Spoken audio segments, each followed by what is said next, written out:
রাধে রাধে বন্ধুরা, কেমন আছো সবাই? আশা করছি রাধা মাধবের কৃপায় সবাই ভালো আছো।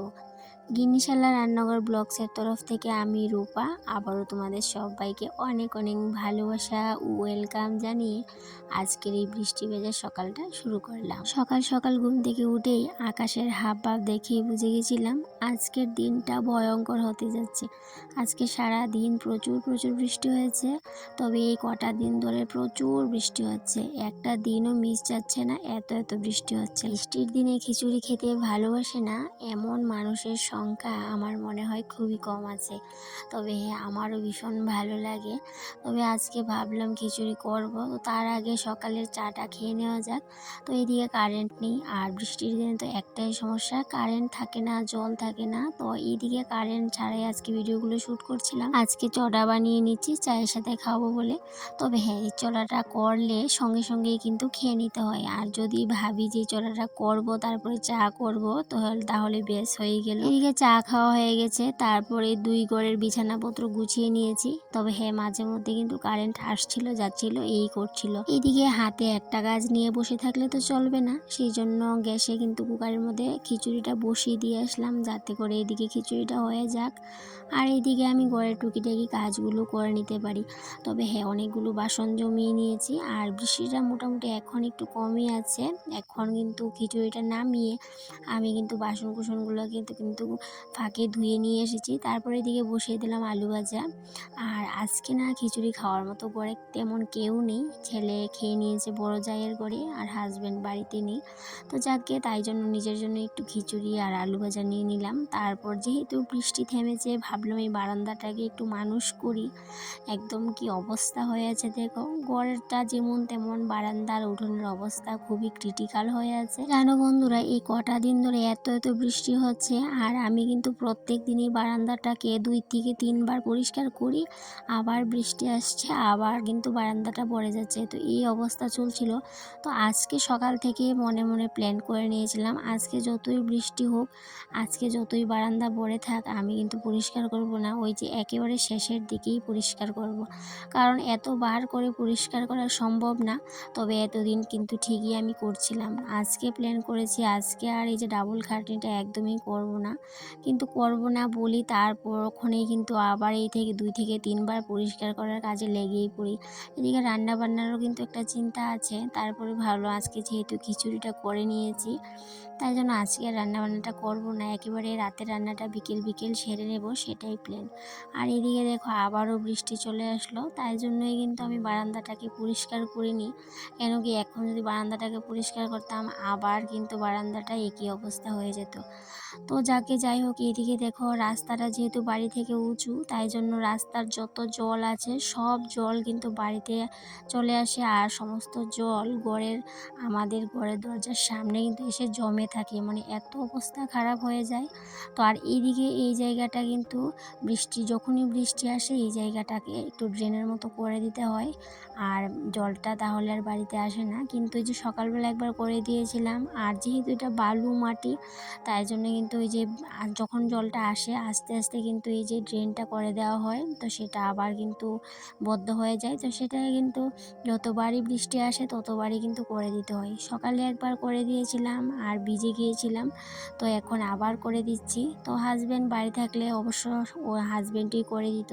তো যেহেতু ও বাড়িতে নেই আর সমস্ত জল বাড়িতে গিয়ে জমে যাচ্ছে, তাই জন্য এই বৃষ্টির মধ্যেই ছাতা মাথাতে আর এসে পড়লাম যে ড্রেনটা করার জন্য। এদিকে ড্রেনটা করে দেওয়ার পরে দেখো কত সুন্দর যে খালের মধ্যে জলটা নেমে যাচ্ছে, আর এখন কিন্তু আর বাড়িতে ঢুকবে না। যেই জায়গাতে ঘর বারান্দা প্রত্যেক দিন একবার মুছে নিলেই হতো, সেই জায়গাতে ঘর বারান্দা আমার প্রত্যেক এই বৃষ্টির দিন কটা দিন বলবো না, যত দিন বৃষ্টি হবে, বৃষ্টির দিন যত দিন থাকবে, যতক্ষণ বৃষ্টি হবে, ঘর বারান্দা আমাকে কিন্তু যে 2 থেকে 4 বার কিন্তু পরিষ্কার করতেই হয়। যতটা নোংরা এখন হয়, যে বৃষ্টি হলেই যতটা নোংরা হয়, অতটাও নোংরা হতো না যদি রাস্তা থেকে আমাদের ঘরটা একটু উঁচুতে থাকতো, তাহলে আর অতটা নোংরা হতো না। যেহেতু একদম উঠোনের লেভেলেই আমাদের ঘর বারান্দা, তাই জন্যই বলতে পারো একটু বেশি নোংরা হয়। কাদা মাটি জলে এমন অবস্থা হয়ে থাকে, পুরো বিশ্রী ভাব হয়ে হয়ে থাকে। তো সেগুলোকে পরিষ্কার করার পর যখন আবার সৌন্দর্যটা ফিরে আসে তখন কিন্তু আমার এই পরিশ্রম খাটাখাটনিটাকে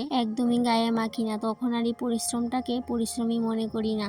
আর যখন এই নোংরা ভাব হয়ে থাকে একদমই সহ্য করতে পারি না, তাই জন্যই বলতে পারো এত খাটাখাটনি করা।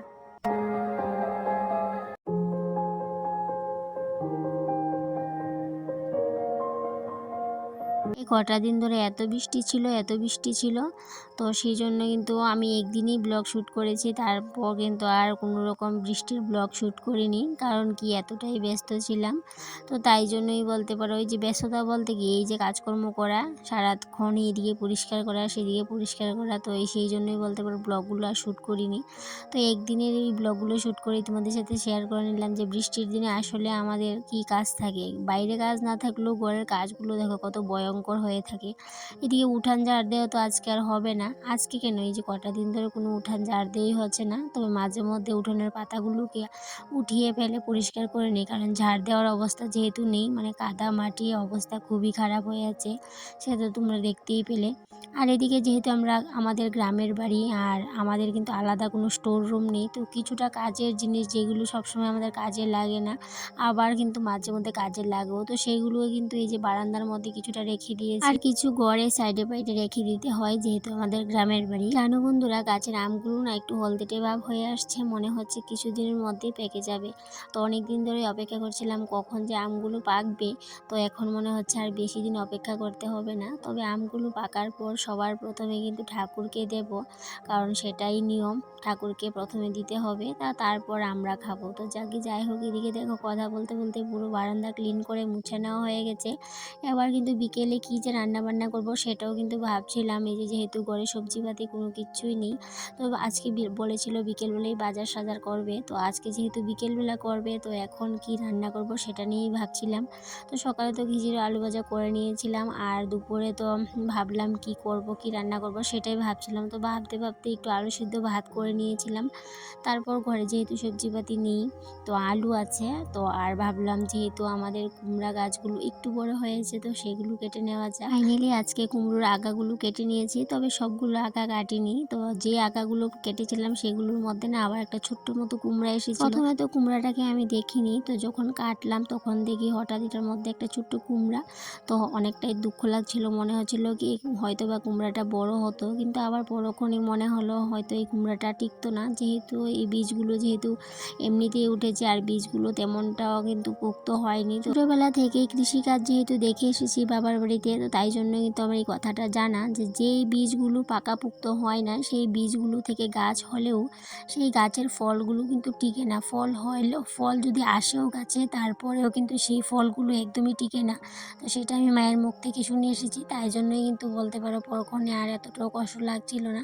তো ফাইনালি এদিকে কয়েকটা আগা কেটে নিয়ে এসেছি, তো কেটে নিয়ে আসার পর আবার মনে মনে ভাবছিলাম বেশি কেটে নিইনি। নিজের হাতে লাগানো সবজি খেতে আসলেই ভীষণ মজা। তো যারা আমরা নিজে হাতে সবজি করি আর সেগুলো আমরা খাই, টুকিটাকি যাই হোক না কেন সেগুলো তুলে আনতেও ভীষণ মজা, খেতে যেমন তেমন তুলতে বা সেগুলো কেটে আনতে তো সেগুলো ভীষণ মজা লাগে। তো সেই ব্যাপারটা যারা আমরা ছোটোখাটো কৃষি কাজ করি বাড়িতে গৃহিণীরা তারাই বুঝতে পারবো।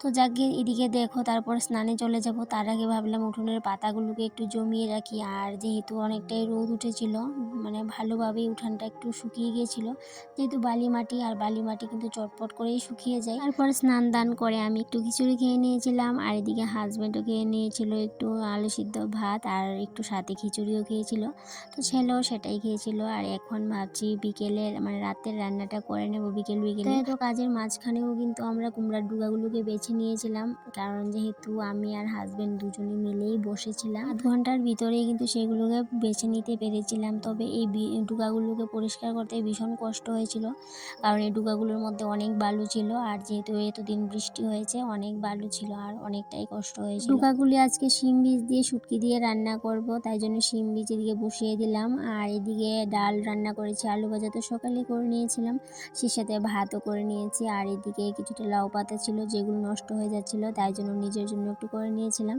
তবে হ্যাঁ, হাজব্যান্ড খাবে না, যেহেতু পুরুষ লোকেরা রাতের বেলা যে শাক লাউ পাতা শাক খায় না, আর যেহেতু আমি ভীষণ ভালোবাসি তাই জন্য নিজের জন্য একটু করে নিয়েছিলাম। এদিকে রাতের রান্নাটা কমপ্লিট করে নিলাম, সেই সাথে তোমাদের কাছ থেকে এখান থেকেই বিদায় নিয়ে নেবো বন্ধুরা। তাহলে বন্ধুরা আজকে আসি এই পর্যন্তই রইলো, আবারও দেখা হবে তোমাদের সাথে পরবর্তী কোনো একটা ব্লগে। ততক্ষণে তোমরা ভালো থেকো, সুস্থ থেকো, টাটা।